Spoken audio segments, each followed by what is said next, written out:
بيكون رأينا في لبسنا واختياراتنا متأثر بناس بنشوفها حوالينا، متأثر بناس موجودة على السوشيال ميديا او متأثر بالسوشيال ميديا عموما، ممكن من خلال بلوجرز، من خلال انفلونسرز، من خلال ممثلين، ايا يكن بقى. بنلاقي ان احنا ممكن يكون رأينا متأثر بيهم. يعني مثلا اشتري حاجة لمجرد ان انا شفت ممثل مشهور بيعملها، ممكن اكون مثلا بلبس حاجة لمجرد ان لقيت حد مشهور لابسها، او اشتريت حاجة معينة لمجرد مثلا ان حد معين رشحها على السوشيال ميديا، او مثلا بعمل لايف ستايل او طريقة حياة مثلا علشان لقيت حد معين انا عايزة اعيش شبهه وعايزة ابقى شبهه كده. هنا بقى النقطة ان انا عايزة ادي المثال دوت على الهدوم علشان ده اللي انا ليه علاقة بمحتوايا. هي فكرة مثلا ان انا ابقى بقلب مثلا على انستجرام عادي، فلاقي مثلا بلوجر عندها فولورز كتير جدا، والاقيها مثلا لابسه طقم انا شايفاه عادي من وجهة نظري اللي هو مفيهوش حاجه، ده طقم كلنا بنلبسه، بس تخش على الكومنتس تلاقي بقى ناس بتقول لها ده جميل قوي، ده مختلف قوي، ده حلو قوي، مع انه عادي مفيهوش حاجه، وكلهم بيسالوا منين. فتفكر كده اللي هو ايه ده، في ايه؟ دي بقى الفكرة، ان ساعات الواحد بيتأثر او ساعات الناس بتتأثر بفكرة ان هي بلوجر وان هي مشهورة، فيلا هنلبس زيها، يلا هنعمل زيها زي ما تيجي بقى معانا. فالفكرة مش بتكون في الاوتفيت نفسه على قد ما الفكرة ان هي فعلا مشهورة، وان هي عشان بلوجر فهي اي حاجة هتلبسها، اي حاجة هتقول عليها، اي حاجة مثلا هترشحها، بالذات لو هي شخص موثوق فالناس كلها هتعجبها والناس كلها هتبقى عايزة تعملها. فكرة الفيديو هنا، هل انا فعلا كبسنت مثلا لو شفت بلوجر او واحدة مشهورة او ممثلة مثلا لابسة اوتفيت، هل الاوتفيت ده عجبني علشان هو فعلا بالنسبة لي اوتفيت فعلا حاجة ممكن البسها، ولا هو عجبني عشان انا متأثرة ان هي مشهورة، عشان انا متأثرة باللايف ستايل بتاعها، بطريقتها، كل الكلام دوت. فهي دي فكرة فيديو النهاردة. is it an outfit or I just want her life. الفيديو ده مش فكرتي، هو فكرة يوتيوبر أجنبية، لكن أنا حبيت أطبق الفكرة على نفسي علشان أشوف نفسي هل أنا فعلا بتأثر بحد وبلبس شبه حد، ولا أنا بتأثر بتفكيري أنا وبستايلي أنا وبطريقتي أنا. فالموضوع كله هيكون رأيي في الأوتفيت نفسه، مش في الشخص ومش في طريقة لبسه ومش في ستايل. طبعا كل واحد يلبس اللي يعجبه، والستايل ده أنا بحس إن هو حاجة مفتوحة جدا وحاجة معبرة عن الشخص، فهي حاجة تاتش شخصي قوي يعني، أو لمسة شخصية كده للشخص. فهو ده اللي هنتكلم فيه، مفيش حاجه شخصيه ومفيش اي حاجه من الحاجات دي. يلا بينا نبدا. في الفيديو ده هتلاقوا دمج بقى ما بين بلوجرز مصريين انا بحب اتابعهم، وبلوجرز اجانب بردك بتابعهم، وصور عشوائيه من على بنترست، بلوجرز او عارضات ازياء مشهورين بردك انا بحب الستايل بتاعهم. فهيبقى خلط كده. اول شخصيه معانا هي بيلا حديد، الشخصيات اللي بحب اتفرج على صورها على بنترست واشوف الاوتفيتس اللي لابساها وكده، فهي اول حد معانا. دي صوره اول اوتفيت معانا. الاوتفيت ده لما بشوفه كده بحس ان هو عاجبني فيه، ان هو كوزي، ان هو مريح، ان هو شكله كده حاجه كاجوال كده وعمليه.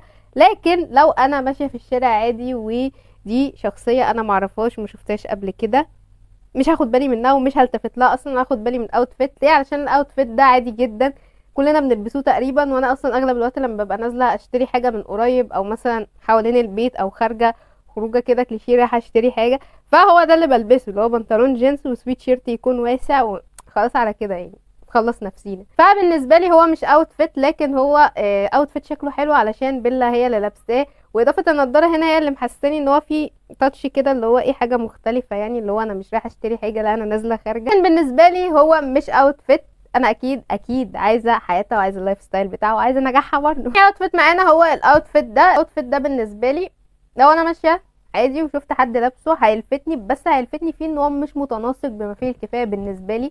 حاسه ان هو مش متنظم على بعضه او مش مترتب على بعض. انا بحب العشوائيه ساعات، بس بحب العشوائيه اللي هي فيها ارتباط او فيها اي حاجه كده تحسسنا ان الاوتفيت متداخل في بعضه. ده مش حاسه كده. وفي نفس الوقت اي ثينك ان انا لو شفت حد لابسه دلوقتي فهحس ان هو شخص مش فاهم قوي في المود. كل القطع اللي في الاوتفيت دي من اولها لاخرها قطع ترندي، يعني جيبه الكارجو، الجاكيت بردك كان ترندي في الشتاء اللي فات، فاحس اللي هو حد لابس حاجه ترندي كلها. اديني ايحاء ان الشخصيه دي لا اما كانت مستعجله فلبست قطع على بعض ونسيت ان هي تعمل ما بينها ترابط، او شخص بيحب الفاشن وبيحب اللبس وكده بس هو متبع الترند قوي وماشي ورا الترندات وملوش ستايل معين او ملوش ستايل خاص بيه يعني. وده طبعا مجرد رأي، وطبعا بردك الاوتفيت حلو لو حد حبه، لكن انا بالنسبه لي ده مش اوتفيت. الاوتفيت معانا هو الاوتفيت ده. حاسه ان انا لو شفت حد لابسه في الشارع هيلفت نظري. ليه بقى؟ علشان انا ما ببصله كده لفت نظري جدا اصلا، وانا بقلب على بنترست واجيب الصور لفت نظري، لان انا حاسه ان ده متعوب عليه في الستايلنج، اللي هو مديني ايحاء ان الشخصيه دي عندها بيزكس وخارجه، فهي عايزه تعمل ليها ستايلنج كده مختلف وتعمل لها الفيت كده وتعمل ايه ليفل اب لبنطلون جينز وقميص عاديين. فهي دي الفكره، لفت نظري الحزامين حلوين جدا، ومع ان الاوتفيت كله اسود يعني او مونوكروماتيك يعتبر، لكن في حاجه مختلفه، يعني الحزمه شكلها مختلف، الشنطه فيها اكسسوارز ياما فبرضك لافته النظر رغم انها سودة. فعلى الرغم انه حاجه عاديه جدا، حاجه كلنا عندنا في دولابنا اللي هو توب عادي او تي شيرت و قميص مثلا وبنطلون جينز، لكن شكله برضك مختلف، شكله ملفت بالنسبه لي. فاكيد ده بالنسبه لي اوتفيت، واكيد ده بالنسبه لي طقم احب ان انا البسه، حتى لو الشخصيه دي مش مشهوره او الشخصيه دي انا شفتها شويه في الشارع، احس ان انا لا عايزه اروح اعمل حاجه زي كده من دولابي. تاني حد معانا هي بلوجر مصريه انا بحبها جدا، وهي نوران، من اكتر الاشخاص اللي بحس ان هي فعلا ليها ستايل وفعلا ليها لمسه او بصمه شخصيه كده في الهدوم اللي بتلبسها والاوتفيتس اللي بتعملها والاطقم بتاعتها، على الرغم من كل الانتقادات اللي بتجيلها، لكن انا ستيل في حاجات ياما من الهدوم اللي هي بتلبسها بحب ان انا البسها، وساعات في حاجات بستلهمها منها. فبالنسبه لي هي من الاشخاص القليلين اللي عندهم ستايل فعليا. ده اول اوتفيت معانا. لو شفت الاوتفيت ده بنت عشوائيه لابساه او حد معرفوش لابسه، هحس ان هو هيلفت نظري بجد، عشان انا بحب الجامب سوت. فالجامب سوت بتاعتها دي مختلفه جدا، بالذات ان هي كاروهات وكده، فدي حاجه اصلا قليل ان احنا نلاقيها في مكان يعني منتشره، فدي عجباني قوي.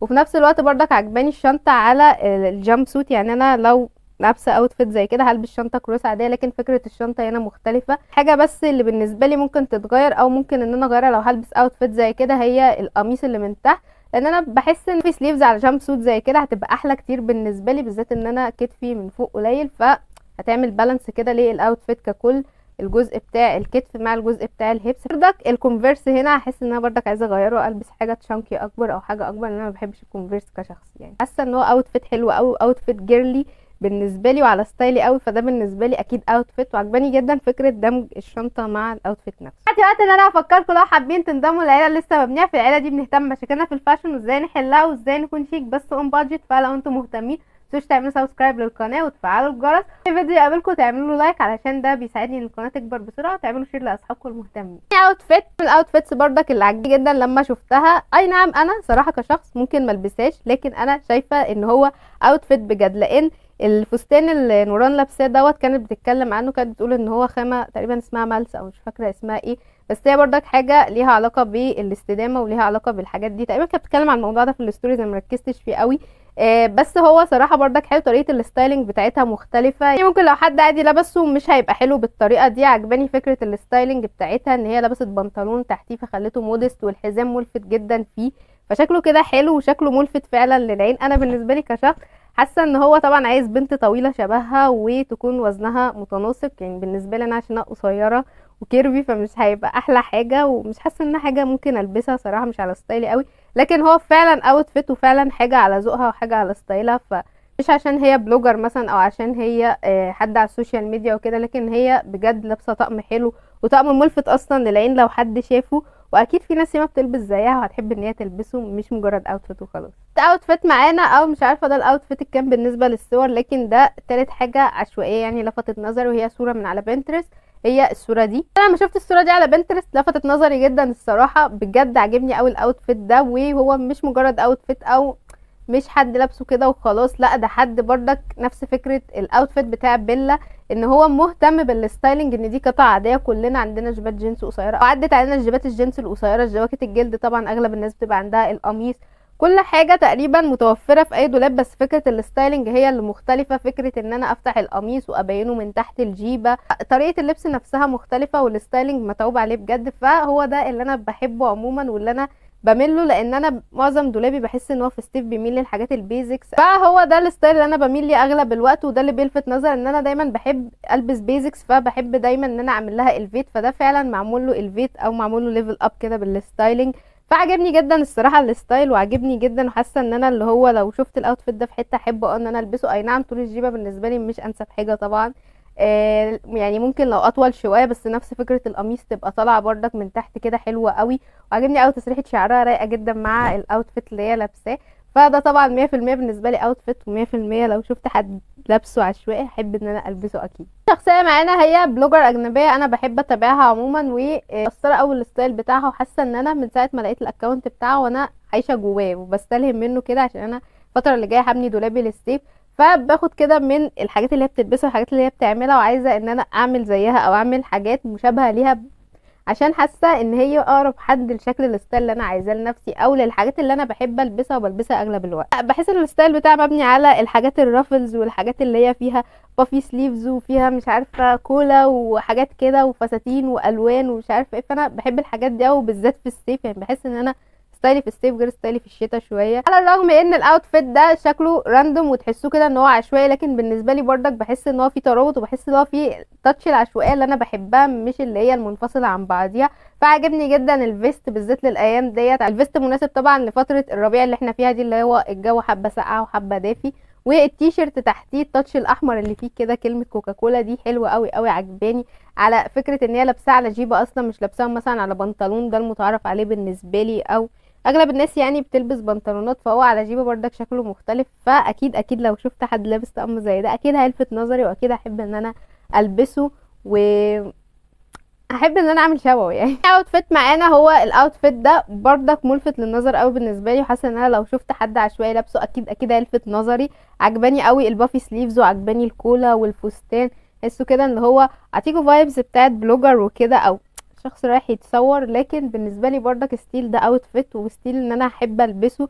ممكن ما البسوش في ايامي العاديه اللي هو يعني كل يوم او نازله مشوار او كده، ممكن البسه وانا خارجه او كده، بس ستيل بردك حلوه قوي. اي نعم حاسه ان الشنطه بالنسبه لي مش مترابطه، او حاسه ان كان في شنطه احلى، انا مش عارفه ايه هي حاليا لكن بالنسبه لي لو انا هلبس طقم زي ده هغير بس الشنطه فيه، هلبس حاجه مختلفه تانية.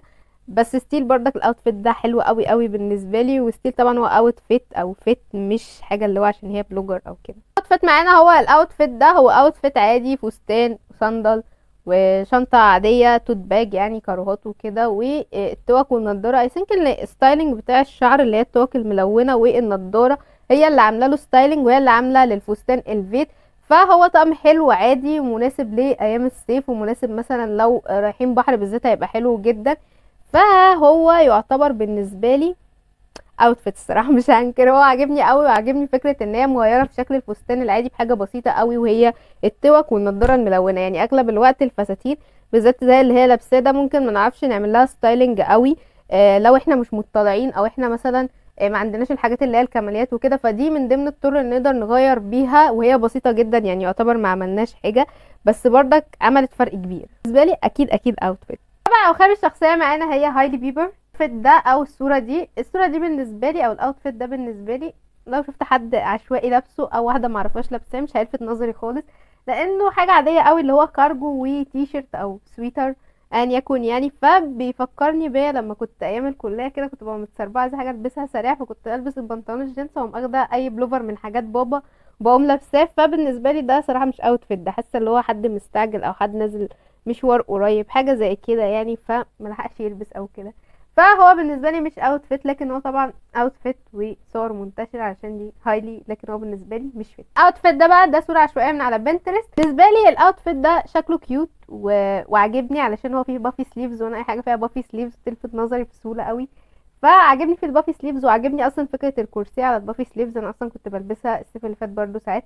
لكن بالنسبه لي الاوتفيت عطيني فايبس اللي هو بلوجر رايحه تتصور او حد رايح يعمل سيشن، مش عاطيني فايب ان ده اوتفيت او كده بالنسبه لي يعني كشخص. حاسه اللي هو ايه، حد رايح يتصور او دي بلوجر حاجه من هذا القبيل، بالذات بقى لو مثلا في جليم باي او في حته اصلا معروف ان اغلب الناس تروح تصور فيها. فده بالنسبه لي انا مع انه عاجبني وشكله كيوت فهو مش اوتفيت، لان انا اصلا كبسنت انا عندي كرسي وما بلبسوش قد كده، يعني بحس ان هو خنيق بالنسبه للصيف فمش بلبسه قد كده صراحه. وفعلا لما بلبسه بيبقى للتصوير بالنسبه لي، او انا مثلا عايزه البس حاجه مختلفه النهارده، صوت العربيه يعني، او انا عايزه البس حاجه مختلفه النهارده مثلا او كده. لكن بالنسبه لي هو مش اوتفيت اللي انا البسه في العادي، او مش حاسه اللي هو كده يعني فبالنسبه لي ده مش اوتفيت. خامس او سادس لان انا مش عارفه دي الشخصيه كام معانا في الفيديو ده، لكن هي هتكون ساره هاني، وده اول فيت. اول اوتفيت ده اللي هو تقريبا انا لو شفت حد انا كبسنت يعني، انتوا ممكن تشوفوه اوتفيت عادي او تشوفوه مش حلو، لكن انا كبسنت هو ملفت للنظر بالنسبه لي قوي. حاسه ان انا لو شفت حد معرفوش او حد غير ساره احس ان انا عايزه ابص له فعليا، واحس ان انا عايزه البس شبهه. ليه؟ انا بحب اصلا الفيستات، وعجبني قوي الفيست ان هو فيه بقى ايه الوان وكده، اللون الفوشيا واللون الاخضر دول ملفتين قوي لان بقيه الاوتفيت الوانه هاديه. وفي نفس الوقت بقى عجبني الاختلاف في الستايلينج اصلا ساره بتيت، فهي عامله برضك ستايلنج مختلف بالنسبه للاجسام البتيت، اللي هو التيشيرت تحتيه طويل وفوقيه بعد كده الفيست يعني. فحاسه ان الالوان بالنسبه لي حلوه، حاسه ان الاوتفيت بالنسبه لي ملفت بالنسبه لي. لو شفت حد لابسه عشوائي يعني احس ان هو هيلفت نظري واحب ان أنا البسه. فده بالنسبه لي اوتفيت، بغض النظر عن ان هو برضك يعتبر حاجات عاديه يعني، بالذات ان الفيست دلوقتي بقى منتشر قوي، بس هو الفيست ده شكله مختلف وطريقه الستايلنج دي حلوه برضك مختلفه بالنسبه لي. الاوتفيت معانا هو الاوتفيت ده، اي ثينك ان انا شايفاه عادي خالص، ما فيهوش حاجه، كارجو وقميص وتيشيرت. حاسه ان انا لو شفت حد عشوائي غير ساره لابسه احس ان انا مش مهتميه او مش هيلفت نظري اصلا، مش هاخد بالي. لكن هي علشان ساره فده بيخلينا اللي هو دي بلوجر معروفه وكده وناس ياما بتحبها، فهيخلينا نحس ان احنا عايزين نلبسه. فهي دي نقطة الفيديو عموما، ان الواحد ساعات بيتأثر بحبه لشخص، او ساعات بيتأثر ان هو واثق في الشخص ده، واثق في ذوقه، في ستايله، في طريقة لبسه وطريقة حياته وكده، فهو عايز يلبس شبهه بالظبط. ف يعني الاوتفيت ده هو اوتفيت عادي جدا يعني، اما ممكن نشوف بنات ياما لابسه، بالذات ان هو حاجة ترندي قوي، مش حاجة اللي هو مثلا فيها اختراع، او مش حاجة فيها ستايلنج مختلف وكده. فانا بالنسبة لي ده صراحة مش اوتفيت، وده حاجة عادية، بس هي عشان سارة طبعا، وسارة حبيبتي. طبعا احب افكركم تاني ان كل الفيديو ده مبني على رأي شخصي، الحاجة دي انا اقدر البسها ولا لا. انما طبعا الاوتفيتس اللي في الفيديو دي كلها عجباني وكلها حلوة، وطبعا الاذواق والستايل مختلف من شخص لشخص يعني، مفيش في الموضوع ثوابت، كل واحد يلبس اللي يحبه عادي. الاوتفيت ده بقى عجبني قوي قوي، لفت نظري جدا البنطلون الكلاسيك. البنطلونات الكلاسيك من اكتر الحاجات اللي تقدر تضيف حاجه شيك او تاتش شيك من غير ما نعمل مجهود. مختلف بقى ببنطلون ساره ده ان هو فيه تانية كده، التانية دي كانت طالعه ترندي الشتاء اللي فات تقريبا او الفتره اللي فاتت عموما، بس بيعملوها بان هما بيتنوا البنطلون على بره، بس ده تقريبا التانية منه فيه يعني، هو شكله كده او الديزاين بتاعه كده، فلفت نظري جدا. والشوز الصراحه تحفه على البنطلون، شانكي كده والبنطلون نازل عليها، بحب قوي الشكل ده. والجاكيت طبعا الجلد عاطي كده تاتش حلو. الشنطه بس اي ثينك ان هي كانت محتاجه حاجه مختلفه بالنسبه لي، لكن الاوتفيت في المجمل لو شفت حد لابسه اكيد هيلفت نظري، على الرغم ان هو بيزكس وحاجات عاديه، بس انا بحس ان شكله شيك عموما وشكله مختلف يعني. فده بالنسبه لي لو شفت حد لابسه عشوائي هيلفت نظري واحب ان انا البسه. اوتفيت معانا هو اوتفيت عشوائي من على بنترست. الاوتفيت ده صراحه لحد الان لفت نظر، واستلهمت منه ان انا البس حاجتين بردك عندي فستان شبيه لكده بس حاجه مختلفه وسويت شيرت. حاسه الفكره نفسها مختلفه يعني، دايما احنا متعودين ان السويت شيرت بيتلبس فوق الفستان، لكن ده مختلف ان هي لابساه تحت الفستان، فحاسه ان الموضوع مختلف كده وفي ستايلنج او في كرييتيف كده مختلفه، فلفت نظري جدا. وكمان الفستان ابيض وبسيط، لكن التيشيرت كده ايدجي شويه، او السويت شيرت ده ايدجي شويه، فحاسه ان هو حلو صراحه ولفت نظري. لو شفت اي واحده لابسه حاجه زي كده احس ان انا فعلا هفضل متابعه لحد ما اعرف الاوتفيت ده ايه وكده، واحاول ان انا البس شبهه. هي الشنطه بس مش عجباني قوي، كنت حاسه برضك ان هو محتاج شنطه تانية او حاجه تانية مختلفه، لكن في المجمل ده بالنسبه لي طبعا اوتفيت وعجبني جدا، وعايزه ان انا البس شبهه يعني. هحاول ان انا اطلع حاجه من دولابي، لان انا ما بشتريش الصراحه في الخريف والربيع هدوم، انا بدمج الاتنين مع بعض وخلاص، فهحاول ان انا البس حاجه زي كده الفتره اللي جايه. بس كده هو ده الفيديو النهارده، واكتبوا لي بردك رايكم، احب ان انا اسمعه، علشان الموضوع ده او فكره الفيديو ده فكره شخصيه جدا، انا وانا بتفرج على الصور دي وبحاول اشوف الاوتفيت ديت فعلا بالنسبه لي اطقم ممكن البسها ولا لا، فبيبقى تركيزي الاكبر هل انا متاثره بالشخصيه دي، او هل انا عايزه ابقى زي دي بجد، طب انا عايزه حياتها بجد ولا انا عايزه الاوتفيت اللي هي لابساه. فالموضوع ده حلو ان هو يخلينا نعرف هل احنا متاثرين بحد مثلا، او احنا مثلا بنلبس على اسلوب حد ولا لا، هل ده ستايلنا فعلا الشخصي ولا لا. وارد جدا السوشيال ميديا تكون مأثرة علينا في حاجات كتير في حياتنا، زي مثلا اللي يروح يشتري حاجة مجرد ان هو لقى حد شاريها، الناس اللي هي تلاقي مثلا الناس كلها لابسه مشجر فتقوم لابسه مشجر معاهم، وبعدين تحس اللي هو لا المشجر ده مش على هوايا، انا ما بحبش اصلا المشجر. فهي الفكره في كده ان انا اعرف مدى تاثير الحاجه دي عليا ايه. انا ممكن استلهم من حد، ممكن حد لابس حاجه تلفت نظري تلهمني ان انا اعمل حاجه من عندي، لكن مش الصح ان انا مثلا اشوف فلان لابس حاجه فاحس اللي هو ايه ده انا هلبس شبهه، بعد ما اجيب الحاجه اصلا احس ان هي مش حلوه. الهدوم بالذات حاجه شخصيه يعني، ممكن حد يرتاح في حاجه حد ما يرتاحلهاش، طبعا برضك البرودكتس والحاجات اللي هي بنستعملها في العادي برضك في حاجات ياما بتيجي مع ناس ما بتجيش مع ناس، فبالتالي لازم نعرف مدى تأثير الحاجة علينا، وهي دي فكرة الفيديو، الواحد يعرف تأثير الحاجة عليه. فهل انتوا مريتوا بتجربة زي كده، ان انتوا مثلا جه عليكم فترة كنتوا متأثرين مثلا بالسوشيال ميديا، او متأثرين بشخص عليها، سواء بقى ممثل، سواء مثلا بلوجر، انفلونسر، اي حد يعني اثر فيكم وبقيتوا بتلبسوا شبه وبتحاولوا تعملوا شبه، وبعدين كده اكتشفتوا ان ده مش انتوا، او مش ده اللي انا كنت عايزاه، او مش ده اللي انا حابه البسه، مش دي الحياه اللي انا عايزه اعيشها، مش ده المنتج اللي انا كنت عايزه اشتريه. اكتبوا لي برضك في الكومنتس رايكم في الفيديو، واكتبوا لي تجربتكم. هستنى اشوفهم كلهم وهقراهم. بس كده، باي.